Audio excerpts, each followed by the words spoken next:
Crisis எல்லாம் எது இல்லைங்கண்ணா, எல்லாம் நல்லா தாங்கண்ணா இருக்கிறாங்க. குறிப்பாக நம்முடைய மருத்துவர் ஐயா, பெரிய ஐயா, ஒரு முக்கியமான ஒரு தலைவர், தமிழகத்தில் சமூக நீதிக்காக போராடியவர்.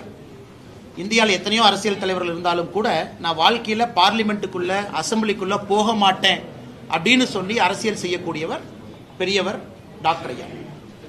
இன்னொரு பக்கம் மாற்றம் வேண்டும் என்று நினைக்கக்கூடியவர் சின்னவர் டாக்டர் ஐயா, அன்புமணி ஐயா இருக்கிறாங்க.